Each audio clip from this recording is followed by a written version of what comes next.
con más temas en este segundo tiempo. Hace mucho tiempo que dejamos de creer en ellos, pero siguen estando ahí. Nos referimos a los seres elementales de la naturaleza que nos acompañan en silencio. El mundo moderno, con sus ruidos y prisas, se ha olvidado de ellos, pero según cuentan, tienen su sitio olvidado y oculto en este planeta. Nos referimos a las hadas, a los duendes y a los gnomos, y esta noche tenemos a un maestro para hablar de todo ello, Jesús Callejo. Con él, con ellos os dejamos disfrutarlo.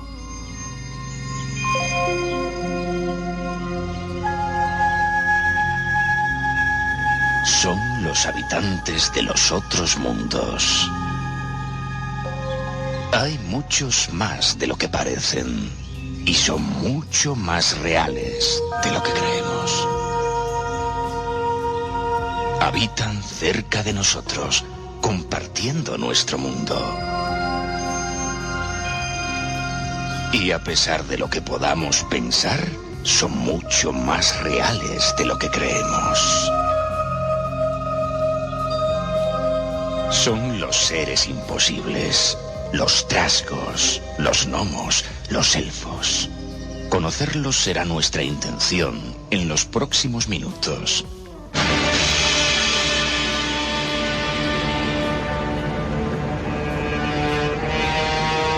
Ahí estaba esa primera introducción. Hay muchos más seres invisibles, extraños, desconocidos de lo que parecen. Y esta noche vamos a hablar con uno de los mayores expertos. Se llama Jesús Callejo. Buenas noches, don Jesús. Hola, Miguel. Buenas noches. Tremendo placer estar de nuevo contigo.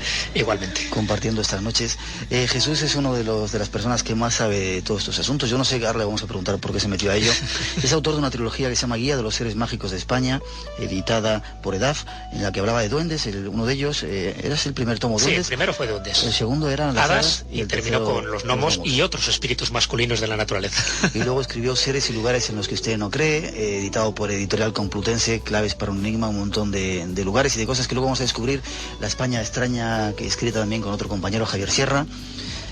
Prólogo de Atienza y la historia oculta del mundo vegetal. ¿Ese no lo conocía yo? Sí, bueno, esto fue una colección de libros que se llamaba Al Otro, publicado por Aguilar, que tuvo una efímera existencia.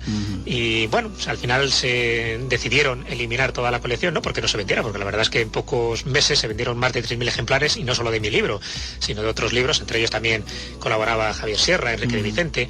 Y al final, bueno, pues por la ética editorial decidieron pues eliminar un poco toda esta edición, liquidarla, y por eso ya no se encuentra, ¿no? Bueno, ahí queda un poco como recuerdo de una pequeña incursión que hice pues dentro de las leyendas del mundo vegetal, pues adentrándome por qué algunos árboles, algunas plantas tienen ese carácter mágico de forma inmemorial, ¿no?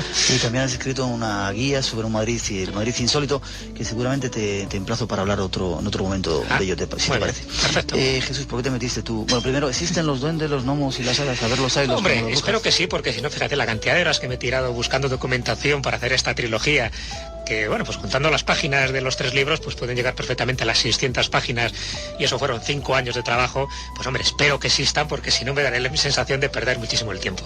Hombre, personalmente sí creo que existen, a pesar de que nunca los he visto. Son libros que no hablo de experiencias personales, son libros, bueno, pues de documentación pura y dura, libros de ensayo, libros de bibliografía, a pesar de que también hay testimonios actuales de gente que me ha contado espontáneamente su caso, ¿no?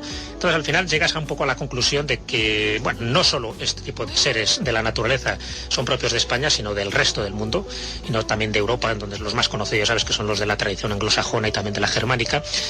La gran sorpresa que me llevé cuando me metí ya a fondo con estos libros es que veíamos que muchas de las pautas que tenían nuestros duendes, hadas y gnomos, con los miles de nombres que también reciben aquí en España, lógicamente, no solo se llaman así, sino de otras muchas maneras, pues vimos que tenían las mismas condiciones, pautas, comportamientos que el resto de los seres elementales, ya no digo de Europa, sino del mundo, ¿no? Entonces, claro, al final llegas a una conclusión como muy evidente y muy lógica, de todo el mundo se ha puesto de acuerdo para mentir y contarnos las mismas fantasías, o realmente sí estamos hablando de un sustrato real, es decir, de una especie de civilización paralela que de alguna forma pues interactúan con los seres humanos en momentos determinados y adquieren esa forma humanoide, que es la que después pasa a formar parte de las leyendas y de los relatos. Eso te lo debería preguntar más adelante, pero hay quien dice que estos seres no los vemos o han dejado de existir o no existen tantos porque nos hemos cargado su mundo, que es la naturaleza donde vivían, y porque solamente miramos la televisión y poca cosa más, no miramos... Hombre, esa es una de las teorías románticas, es verdad. Fíjate que esto está un poco también en consonancia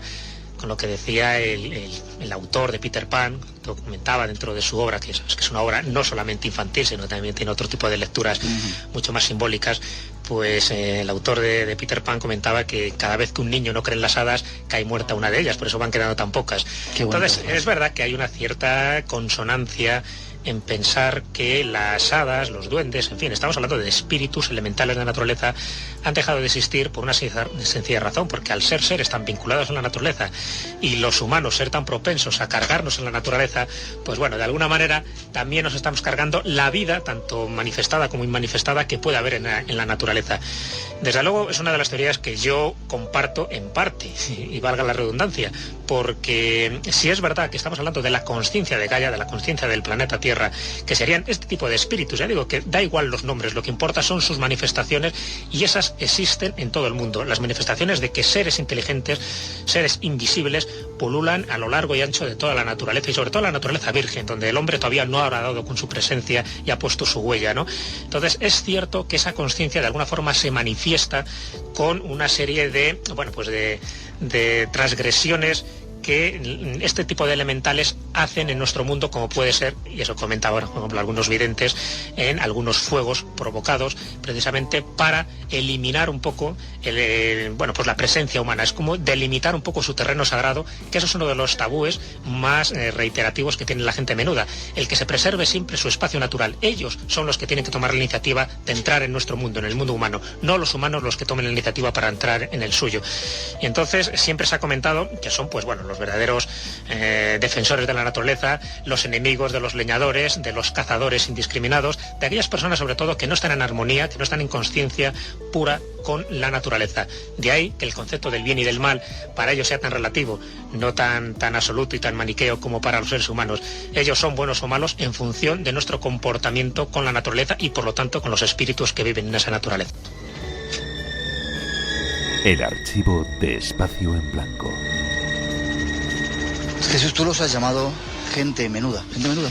La gente menuda, sí, es uno de los nombres que reciben, de los muchos nombres que reciben. También se les llama el pueblo apacible, en fin, los seres invisibles, la gente menuda, la gente tranquila, la familia rubia. En fin, tienen distintas denominaciones según estamos hablando de las leyendas de Gales o de Irlanda, de Escocia, de Bretaña. En fin, son distintos nombres. Todos ellos tienen un denominador común, da igual como lo llamemos. El hecho que se le llame la gente menuda es porque su tamaño, por lo general, suele ser más bien pequeño, pero no siempre es pequeño, ¿eh? Hay veces que tienen un tamaño pues bastante más grandecito. En este sentido hay una anécdota de un investigador que era Walter Bendt, cuando estuvo recogiendo todas las leyendas sobre estos seres en Bretaña, pues se encontró con uno de los informantes que una vez que le interrogó sobre las características de estos seres que había visto él, el informante, le dijo que a su vez este ser que había visto, este ser perteneciente a la gente menuda, le comentó que bueno, que ellos son más grandes de lo que parecen, y el ser que se le presentó tenía más o menos 1 metro de altura, son más grandes, pero que tienen una cualidad, que son capaces de engrandecer a los pequeños y de empequeñecer a los grandes. Por lo tanto, tienen unos poderes tan ilimitados que si los seres humanos realmente fuéramos conscientes de esos poderes que ellos tienen, y estamos hablando de seres que normalmente viven en los subterráneos, en las partes menos conocidas y más inaccesibles del planeta Tierra, si fuéramos conscientes del poder que tienen, realmente los seres humanos tendrían otra consideración y otro trato hacia ellos. Y la primera premisa, además, que ellos ponen, y además si quieres podemos contar después una anécdota bastante significativa, es que están bastante alarmados por los seres humanos, ¿no? Un poco porque de alguna forma estamos conviviendo en el mismo espacio geográfico, estamos hablando de civilizaciones paralelas, en el mismo espacio geográfico, pero en un tipo de dimensiones que no nos podemos ver unos a otros. Entonces, la primera premisa es que creamos en ellos. Para que este contacto algún día se manifieste, sea importante y por lo tanto sea efectivo, tenemos que creer en ellos. Ellos siempre nos han dicho que están ahí esperando ese momento oportuno, pero se tienen que dar las condiciones adecuadas. Una de las condiciones adecuadas, lo repiten muchísimo, es que creamos en ellos. Si no, desde luego ese contacto va a ser imposible. Ya. Hablamos luego, si te parece, de ese posible contacto y empezamos a definirlas. Tú has escrito una trilogía hablando de hadas, gnomos y duendes. Empezamos por las hadas. ¿Qué son? ¿Dónde viven? Es un poco como nos han contado. Sí, realmente, los tres de alguna forma participan de las mismas características, de los mismos requisitos. Estamos hablando un poco de esos espíritus de la naturaleza y por eso siempre se les ha llamado elementales, ¿no? Espíritus elementales de la naturaleza, porque de alguna forma participan de los 4 elementos conocidos de la naturaleza, ¿no? La tierra, el aire, el agua y el fuego. Eso no quiere decir que sean los seres que nos han descrito por el folclore y las leyendas tradicionales. Yo, pues a lo mejor porque les he estudiado tanto, soy más partidario de otro tipo de teoría como mucho más metafísica, mucho más espiritual. No estamos hablando de seres de carne y hueso, de seres que puedas ver, a pesar de que se pueden transformar y materializar de esa forma, ¿no?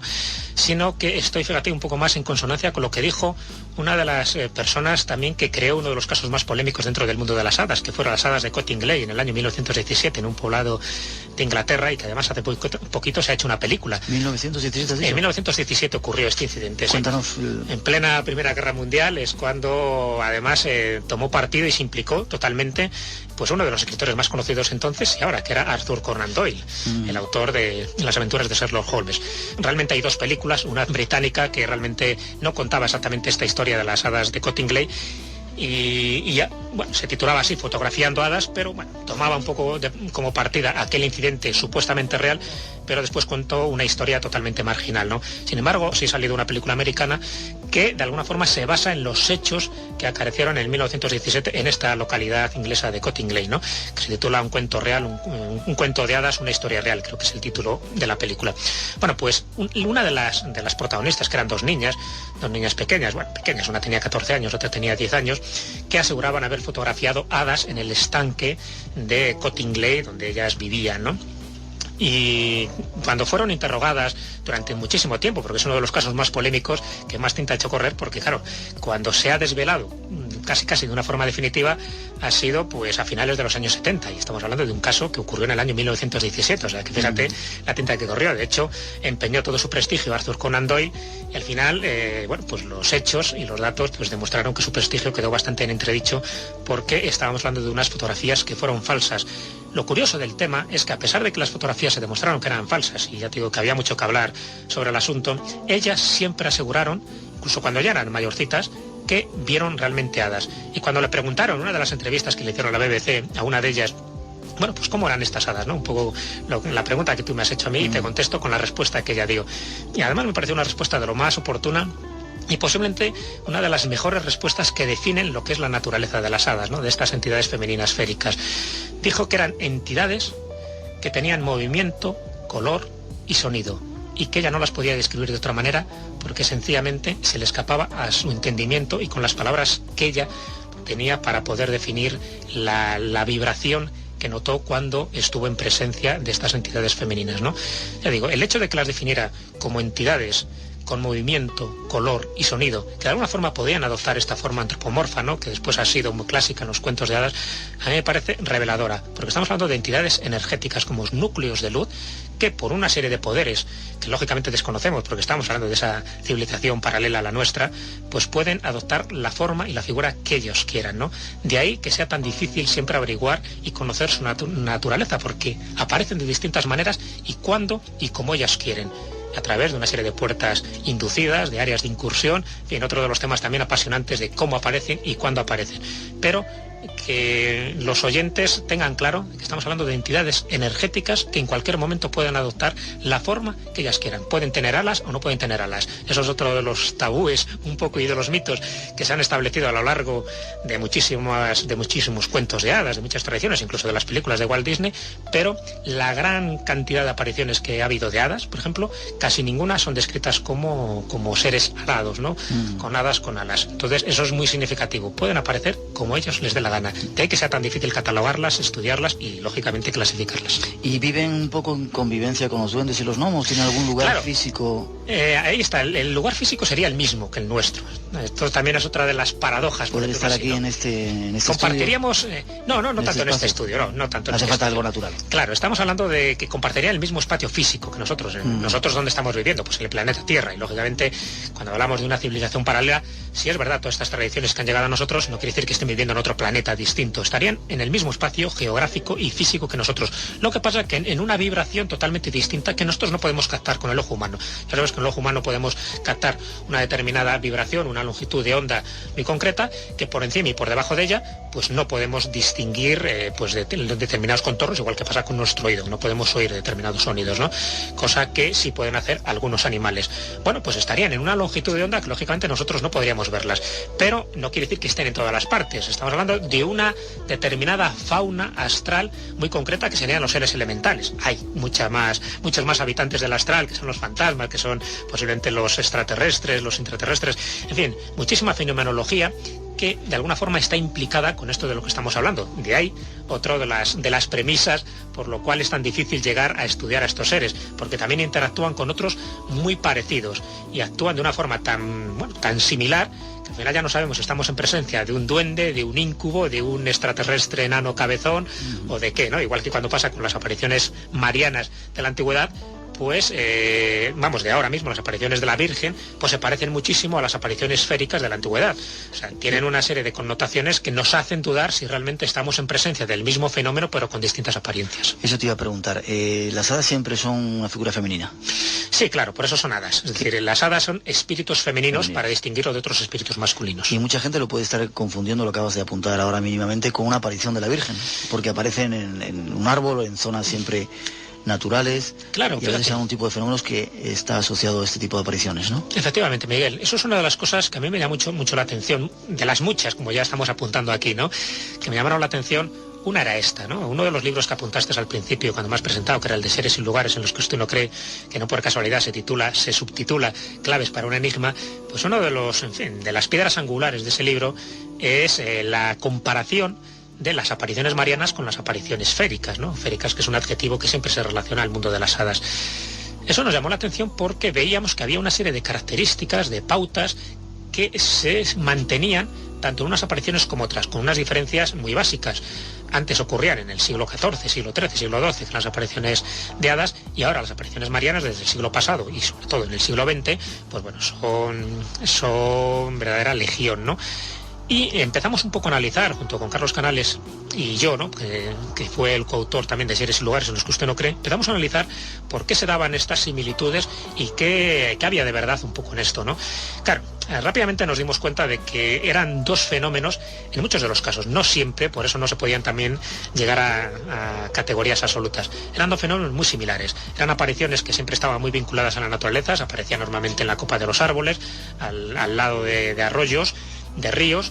Se daba también una característica muy genuina, que en el momento que aparecía tanto un hada como una supuesta aparición mariana, ese agua, esa fuente se convertía en milagrosa, adquiría ya un carácter sagrado, el lugar en sí ya adquiría un carácter sagrado, que era pues algo lo que muchísimos de los mensajes de las apariciones marianas pues se encargan en recalcar, ¿no? Que en ese lugar se construye una ermita, se construya, en fin, un templo donde se les dé culto, y además en las aguas de ese manantial, siempre hay un manantial cercano, pues se convierten en milagrosas y son propicias para curar cualquier tipo de enfermedad, ¿no? Pues eso también ocurría con las apariciones féricas, algo que también nos llamaba muchísimo la atención. El tipo de comunicación que había con los testigos nunca era verbal, sino telepático, no movían los labios. Era lo mismo también con las hadas.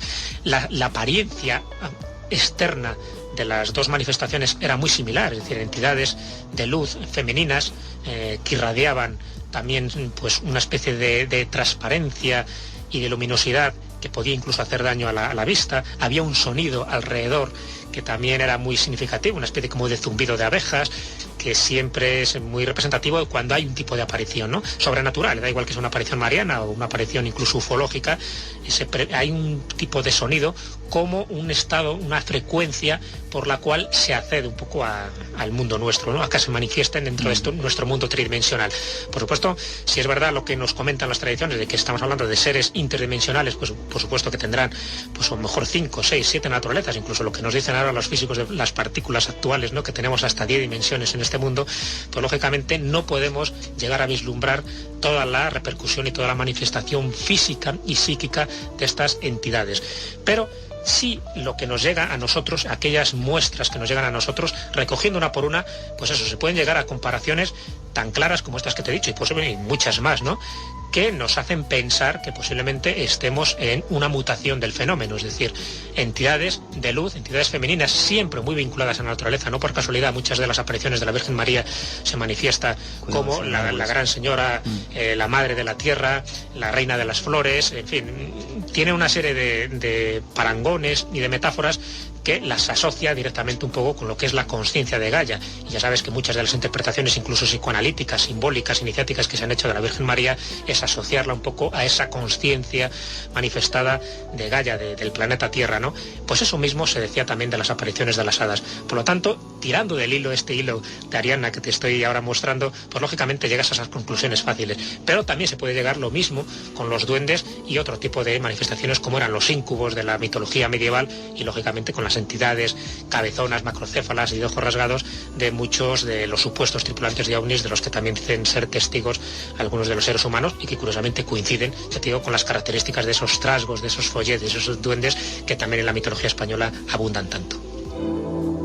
Antes de seguir hablando de duendes y de gnomos, antes de terminar con las hadas, aunque tiene mucho para hablar todavía de ellas, ¿tienen poderes estos seres? ¿Tienen esa varita mágica que de repente te toca y como cuentan? Y cuéntanos un caso de hadas, un caso real que ellas. Hay muchos tópicos alrededor de las hadas y lógicamente, pues bueno, lo de la varita mágica es otro de los tópicos pues también muy influido por las películas de Walt Disney, que Walt Disney sí que era un buen iniciado y conocedor de estos temas, pero lógicamente la varita mágica, por ejemplo, en las leyendas españolas no aparece, pero sí aparece una especie de bastón o de picaya que llevan las hadas, las anjanas, por ejemplo, las anjanas cántabras o las hanas asturianas, pues se suelen mantener con un palito, con una especie de bastón, que en su extremo hay una estrella, ¿no? Y esa estrella es la que le permite hacer una serie de virtudes o de poderes benéficos a los seres humanos que se encuentran a su paso. No es una varita mágica, pero qué curioso que haya esa similitud, a pesar de que los que recogieron estas leyendas sobre anjanas y sanas pues no sabían nada de estas películas de Walt Disney, porque estamos hablando de leyendas del siglo pasado, ¿no?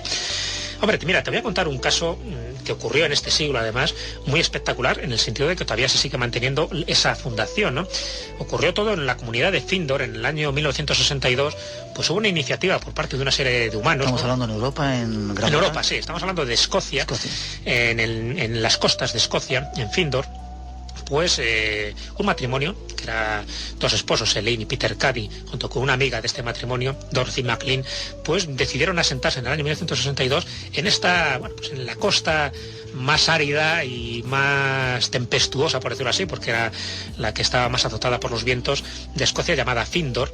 Y allí, pues empezaron a hacer sus meditaciones, tenían una especie de comunidad suya, muy sui generis, y quisieron ponerse en contacto un poco con los espíritus de la zona, ¿no? Porque, todo el mundo les había aconsejado que lógicamente no se asentaran allí porque era de lo peorcillo respecto a la productividad que podían tener aquellos terrenos, ¿no? No obstante, ellos, se mantuvieron un poco firmes en su idea. Y después de un cierto tiempo de meditación, intentar ponerse en contacto, ya te digo, con las entidades, con los seres de poder de esa zona, pues una de ellas, en concreto empezó Dorothy McLean, dijo que había entrado en contacto con uno de los ángeles que allí habitaban, que ella la denominaba Deva. Los Devas serían como una especie también de categoría de los espíritus de la naturaleza, pero ya no tan elementales o tan inferiores, sino unos espíritus superiores de la naturaleza. Dentro de la mitología, entre comillas, cristiana, se asociarían a los ángeles, por ejemplo, ¿no? Ya sabes que después hay muchísimas categorías. Los Devas serían uno de ellos, es una palabra sánscrita que significa los resplandecientes y no por casualidad se llaman así, ¿no? Y entonces lo sorprendente es que a partir de entrar en contacto con los Devas, y había muchísimos Devas, porque estaba el Deva de los olmos, el de los cipreses, el de los sauces, los Devas de las flores. En fin, cada uno tenía como un espíritu protector. Entonces empezaron a entrar en contacto con estos espíritus de la naturaleza y a partir de ese momento les empezaron a dar una serie de instrucciones de cómo deberían plantar un huerto para que aquello fructificase. Y lo que era un terreno totalmente árido, en fin, un erial y totalmente desaconsejable para cualquier práctica de agricultura, pues a los pocos meses empezó a convertir aquello en una especie de jardín, algo que asombró tanto a los vecinos que tenían alrededor que les empezaron a preguntar el secreto, ¿no? El secreto no era ni más ni menos que pedir permiso y dejarse aconsejar por estos espíritus de la naturaleza, que son los que realmente sabían cómo había que cultivar las hortalizas, las plantas, en fin, cualquier cosilla de estas, de una especie de agricultura biológica que se llamaría ahora, ¿no? Ya te digo que lo sorprendente es que aquello que empezó como una comunidad, la comunidad de Findor, que también se llamó la comunidad planetaria, pues todavía se mantiene. Y es algo que se puede visitar incluso ahora. Se puede visitar, ahora es una fundación. A finales de los años 70, primeros de los 80, ya tenía 300 personas que estaban totalmente comprometidas y, lógicamente, ya no utilizan solo ese mismo sistema de ponerse en contacto con los espíritus de la naturaleza, con los devas, sino también otro tipo de técnicas. Pero lo sorprendente es que esta iniciativa de pueblo planetario, de pueblo ecológico, surgió, y eso sí está comprobado, pues por los consejos que estaban dando los espíritus de la naturaleza, que son los que dijeron a Dorothy McLean cómo había que hacer las historias a través de la meditación. Y precisamente una de las cosas que le dijeron es algo que te comenté al principio, que primero hace falta creer en ellos, y a partir de ahí que ellos están, pues de alguna forma, bueno, pues muy dispuestos a una iniciativa de comunicación por parte de los humanos, ¿no? Y si realmente están ahí, no están sencillamente para hacernos la puñeta, sino para todo lo contrario, para ayudarnos. Entonces lo que se mostró en la comunidad de Findor es que cuando hay armonía, cuando hay ganas de creer en ellos, cuando se sabe que hay otras fuerzas de la naturaleza que, aunque no vemos y no controlamos, están ahí, entonces los resultados pueden ser tan prodigiosos como lo que ocurrió en Findor, y que ahora mismo cualquiera que quiera ir a Escocia puede ver y comprobar con sus propios ojos.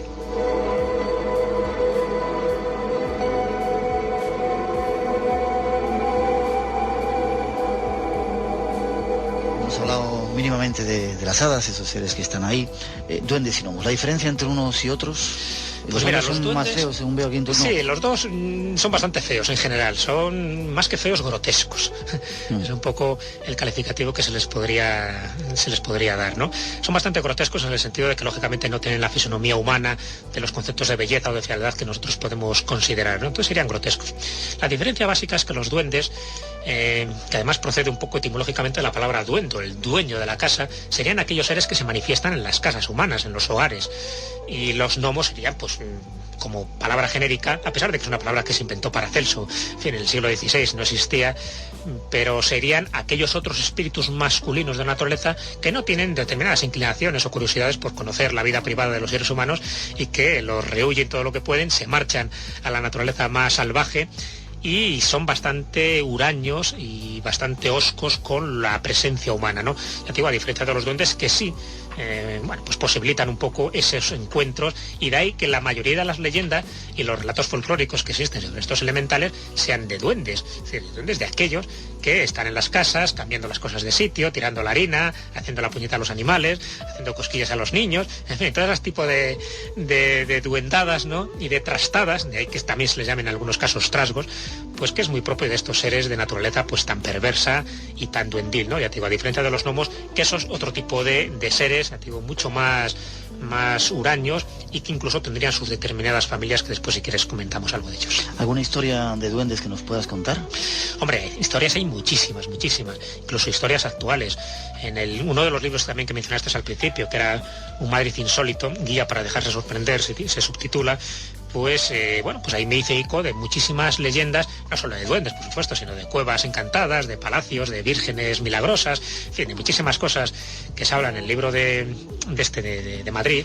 Y una de las cosas que sí recogí de primera mano fue una historia de duendes en una casa que ahora mismo pues estaba ocurriendo, o por lo menos ocurría cuando yo recogí ese caso, ¿no?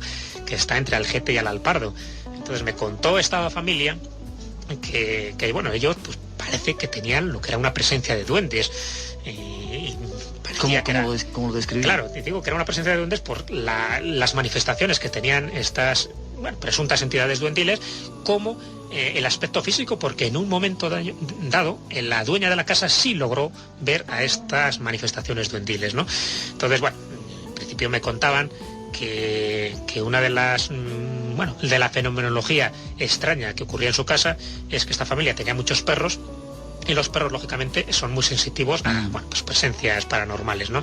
Sea del tipo que sea. Entonces estaban muy nerviosos, notaban que había algo allí, miraban fijamente a una dirección que los dueños de la casa no veían nada. Los sensores que tenían en la casa, los sensores de alarma, pues se disparaban pues a voluntad, sin que nadie interviniera allí, como si alguien hubiera pasado, algún tipo de presencia energética hubiera pasado y hubiera saltado esos sensores. En fin, había una serie de cosas que desde luego eran bastante anómalas, y que allí ningún ser humano podía hacer aquello, ni por supuesto los perros tampoco, ¿no? Y me contaba esta mujer que un buen día, además muy cerca de las Navidades, pues bueno, ella estaba desvelada, a las 3 de la mañana se despertó, no podía dormir y bajó al salón. Y entonces cuando baja al salón había una especie de penumbra, ¿no? Pues encontró en la ventana, al lado de la ventana, que tenía un jarrón con crisantemos de plástico, no naturales, pero crisantemos de más o menos, dice que el jarrón junto con estas flores de plástico, estos crisantemos, pues tendrían una altura aproximada de unos 50-60 centímetros, pues encontró a su lado 3 seres que dice que se parecían muchísimo a los seres que yo había descrito en el libro de duendes, porque ya conocía mis obras anteriores.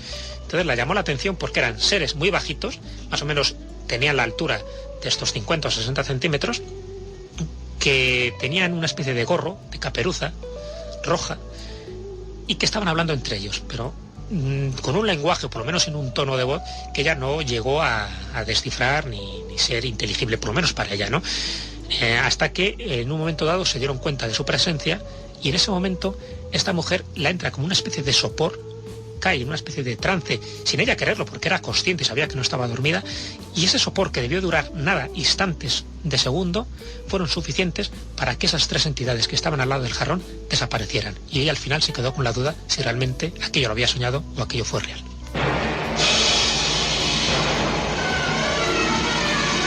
Dicen que existen, aunque muchas veces no podamos verlos. Esta era una historia que nos contaba Jesús esta noche. Duendes, ¿son malos? ¿Hacen daño? O depende un poco, como decías antes, de cómo nos portemos con ellos. Porque en muchos casos de casas encantadas, la verdad es que ocurren cosas tremendas por ese duende que dicen que habita en la casa. Claro, lo que pasa es que ahí hay otro tipo de fenomenología, pues, en fin, bastante paralela, y que siempre se la asocia un poco a los duendes, aunque no son fenomenología duendil. Hombre, los duendes no son buenos ni malos. Yo creo que se les podría aplicar, pues, un calificativo que sería éticamente neutros. Es decir, son buenos o malos en función de nuestro comportamiento con ellos, o de nuestra, bueno, pues, de nuestra forma de actuar conforme a sus pautas de conducta, ¿no? Ya decía que hay determinados seres de los bosques que están encargados de preservar la naturaleza a ultranza, ¿no? Y bueno, cualquier leñador o cazador de animales, pues se las tiene que ver con ellos, ¿no? Como ocurre dentro de la mitología cántabra. Ahí está el busgoso, ¿no?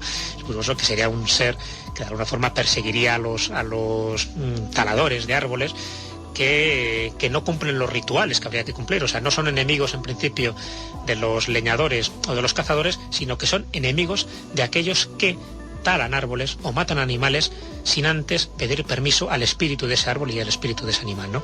En fin, estaríamos casi hablando de una concepción chamánica del mundo, de una concepción que, bueno, las tribus de Norteamérica pues lo tenían muy claro, incluso para que los oyentes, por ejemplo, tengan un ejemplo muy, muy vivo y muy cerca, en una película, como era El último mohicano, pues se acordará a todos aquellos oyentes que hayan visto la película, una película preciosa por otra parte, cuando en una de las primeras escenas pues matan a un ciervo, me parece, pues el mohicano, el último mohicano, antes de desollar y de quitarle la vida, le explica al animal que ya está agonizante el por qué lo hace, ¿no? O sea, le pide permiso y le explica que su carne realmente va a servir para alimentar a su gente. Y le da las gracias, ¿no? Entonces, bueno, este tipo de planteamiento, que para mí me parece de lo más hermoso y de alguna forma pues que nos pone en contacto con lo que eran las antiguas culturas de tradición, no las culturas primitivas, como se ha querido denominar ahora, sino las culturas de tradición, es decir, aquellas que realmente estaban un poco en el secreto de la naturaleza y sabían perfectamente de que, bueno, pues que realmente no estábamos solos, sino que estamos compartiendo este espacio vital pues con miriadas de criaturas, que aunque no las viéramos estaban ahí, ¿no? Un poco lo que después algunos antropólogos empezaron a denominar el animismo, ¿no? Aquellas entidades que estaban en todas las partes, desde el último árbol hasta la última piedra, ¿no? Pero fíjate qué curioso que incluso esas teorías animistas de entonces, que de alguna forma pues se trataban de una forma peyorativa también por los antropólogos, pues es algo que incluso los nuevos físicos, la astrofísica más actual, pues también cada vez está más de acuerdo, ¿no? Hay una de las frases de un astrofísico que a mí siempre me impresionaron y además está un poco en consonancia con lo que decimos. Decía que no se arranca un clavel en esta tierra sin que resuenen los confines del universo, ¿no? Lo único que quería decir es que todo está interconectado y que lógicamente lo que hagamos a la tierra no lo estamos haciendo a nosotros, ¿no? Ese es el mensaje que decían todas las tribus de Norteamérica, en fin, todos los pueblos de tradición de Siberia y del Amazonas, de los mayas, de los incas, en fin, todo este tipo de cosas lo que nos viene a decir es lo mismo. Y de alguna forma, aunque no lo estaban ellos diciendo con esas palabras, lo que nos estaban hablando era de los mismos seres que nosotros pues hemos tratado, hemos estudiado, y yo he recogido por ejemplo en estos libros, ¿no? Fíjate que dentro de ya que hablamos de México, dentro de la mitología de los Quetzal, una de las tribus de México, pues hablaban de los icales o de los ical, que eran unos seres que evidentemente lo curioso cuando se les describe, estamos hablando de descripciones pues que abarcan 2 o 3 siglos, pues se les describía como seres pequeños que tenían una especie de mochila en su espalda, como una especie de tubo, que levitaban, no tocaban el suelo, se desplazaban, tenían una especie de luz también encima de su cabeza, de color negro, con cabeza también bastante voluminosa, y que seguían a los indígenas de la tribu de los Quetzal, los seguían por todas partes. Y hasta en algún caso contaban estas leyendas que se habían pues apareado y habían tenido una especie de descendencia con estas dos tipos de etnias o de razas totalmente distintas, ¿no? Bueno, pues eso, fíjate, que sería algo que corresponde mucho pues a muchas de las características o de las condiciones que se las atribuye a muchos de los humanoides que están apareciendo ahora, ¿no? Entonces esto es lo sorprendente, ¿no? De cómo mitologías tan separadas por océanos y por miles de kilómetros, pues al final coinciden un poco en lo básico, y tan en lo básico que se relacionan, cuando tú hablabas de casas encantadas o casas endendadas, se relacionan pues con parafernalia totalmente fantasmal, ¿no? Que muchas de esas casas, pues ya sabes que están muy en relación con seres, juveniles, entidades que no siempre se tienen que asociar directamente al mundo de los duendes, a pesar de que se llamaban casas enduendadas, hasta que después empezaron a llamar casas encantadas o casas donde ocurrían fenómenos poltergeist, porque antes se las atribuía siempre a los duendes, y sin embargo ahora también se saben más cosas. Se sabe que puede haber dos tipos de fenomenología, ¿no? Sin descartar de que también puede haber una autoría por parte de los duendes.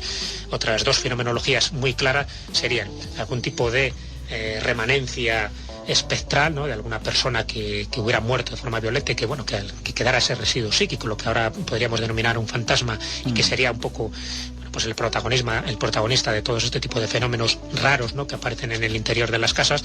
Y otro, que es un poco por donde va la parapsicología mucho más actual, es pues los desarreglos psíquicos de algún adolescente que también esté viviendo en esa casa y que de forma incontrolada e inconsciente pues provocaría esos fenómenos. En todo caso, por eso es lo complejo, ¿no? De estos temas. En todo caso, las manifestaciones serían las mismas, es decir, luces que se encienden y se apagan, corrimiento de muebles, cajones que se abren, bombillas que se rompen, cosillas de estas. Fenómenos que están dando mucho más de lo que creemos, ¿no? Exacto. Hacemos una mínima pausa. Hay una segunda parte del programa que queremos todavía ofrecer y muchas cosas para contar en la segunda parte, si nos da tiempo. Jesús, nos vas a contar algunos lugares que podemos visitar donde este misterio está ahí cercano. Muy bien, perfecto. Paco Clavel y Juan Sánchez os esperamos en Paraísos Musicales. Los sábados a las 10 de la noche, Paraísos Musicales. ¡Wow! Como siempre mejor, en Radio Nacional de España.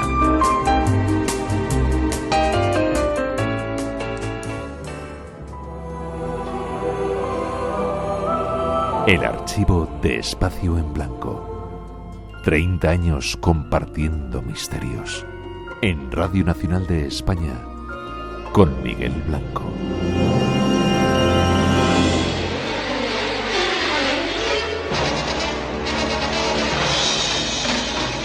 Hay muchos más seres desconocidos de los que creemos. Habitan diferentes mundos, todos cercanos a nosotros. Nuestra intención esta noche es conocerlos más de cerca, más profundamente. Nos ayuda nuestro invitado.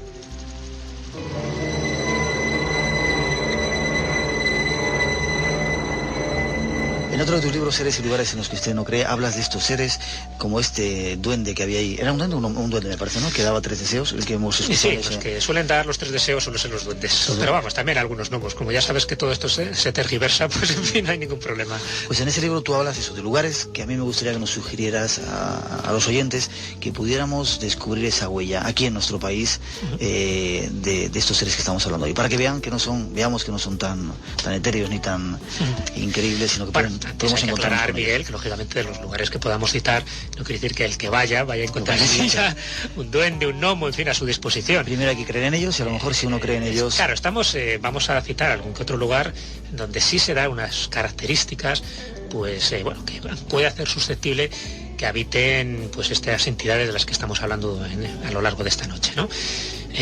Lo que no quiere decir que no se puedan ver, pero sí se tienen que dar unas premisas. Y lógicamente tienen que ser lugares en plena naturaleza, tienen que ser lugares pues que además existan tradiciones y leyendas que en ese sitio ha ocurrido alguna aparición, con lo cual ya tenemos un poco el terreno abonado para que esto también se produzca. En fin, tienen que dar circunstancias muy concretas y sobre todo una muy importante es acudir en el momento adecuado.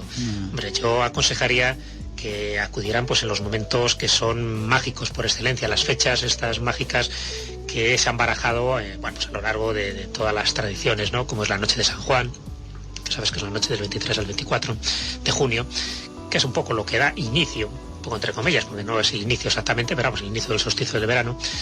Otra podría ser, lógicamente, la otra parte, el otro polo opuesto, que sería una fecha también muy importante.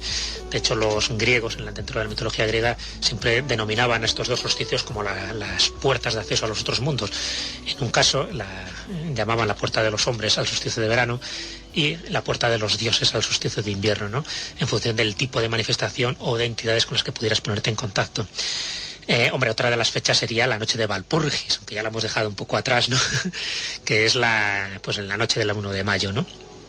Pero bueno, esa es la noche de las brujas, sobre todo dentro de las tradiciones germánicas, que aquí no se iba mucho. Pero sí nos vamos a acercar a una, que es la noche de Halloween, que es la noche del 1 de noviembre, ¿no?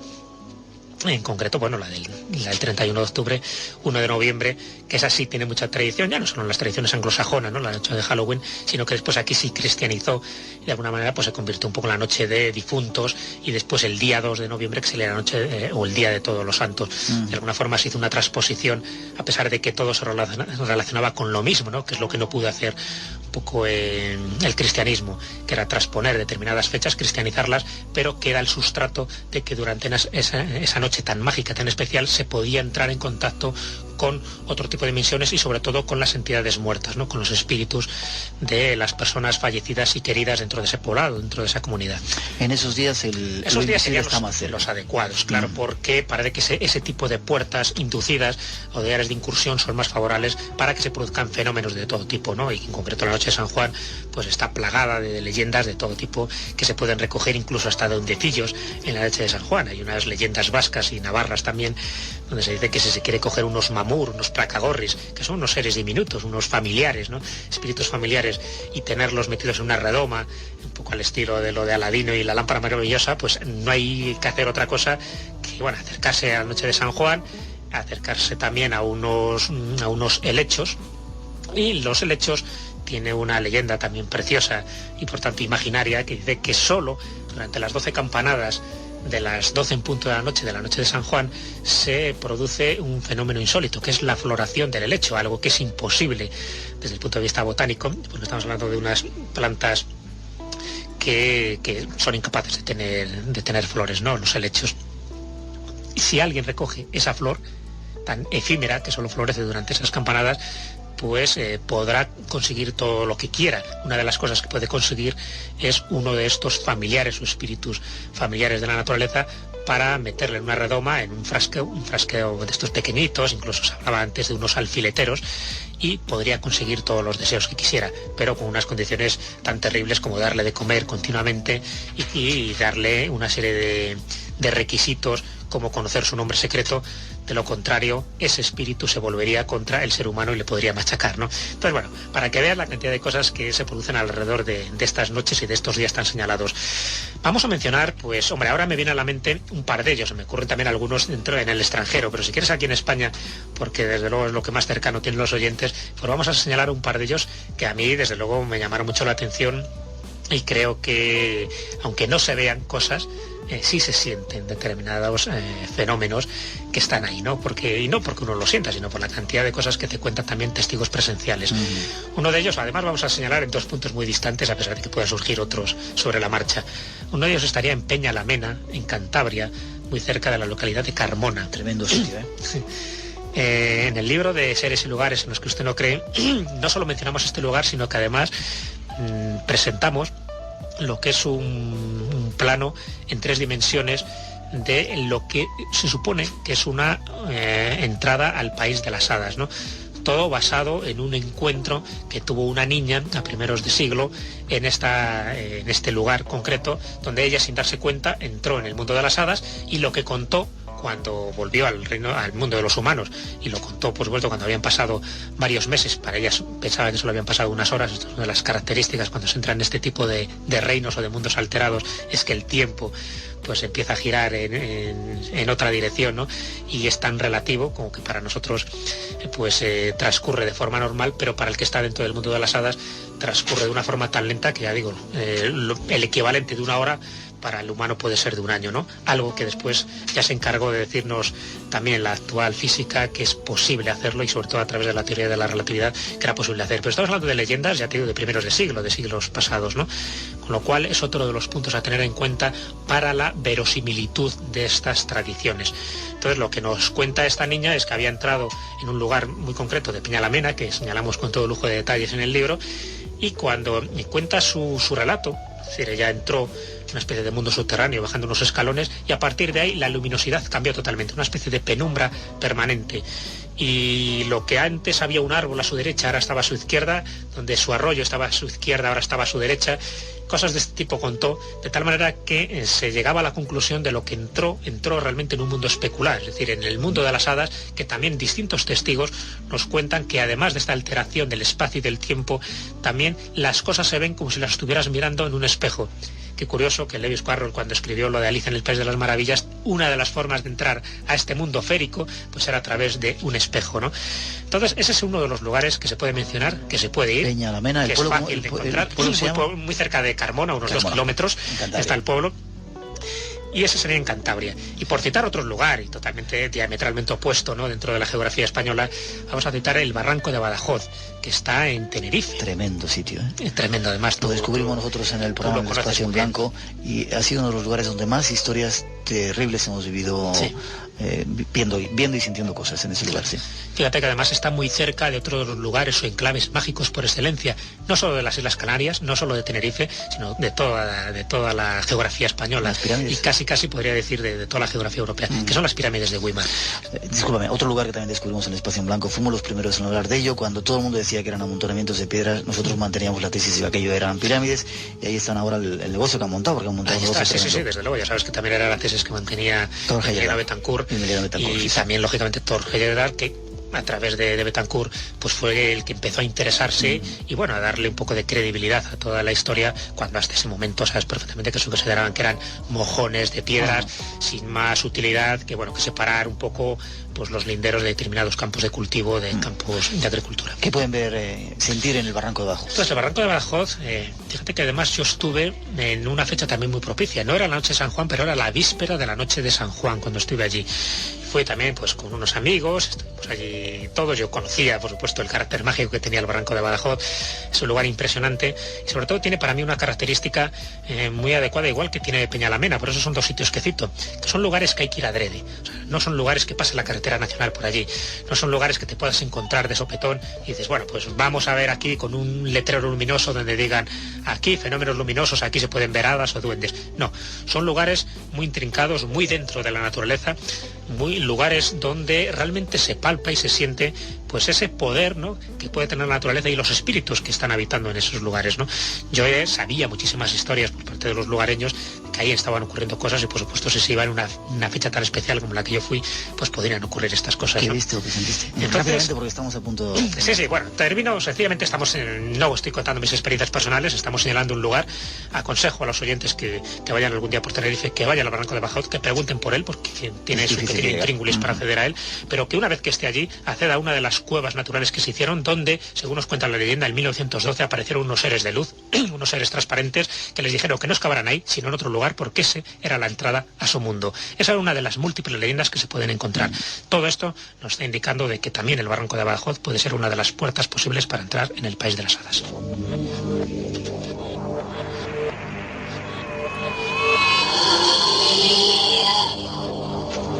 Bueno, pues tenemos que terminar. Yo te emplazo, Jesús, a que vengas otra vez al programa cuando te venga. Sí, porque hay más lugares mágicos, hay más rutas, incluso hay como indicios para señalar o descubrir uno de estos lugares mágicos, no solo señalarlo, sino además eso, que el oyente también se moje, coja su mochila, su macuto, y vaya a estos lugares y los descubra por sí mismo, porque también, desde luego, es una gran aventura, la aventura de poder descubrir estos lugares, sentir y vibrar un poco con los espíritus que están en estos lugares, los genios. Y descubrir que la magia está mucho más cerca de lo que nos han contado.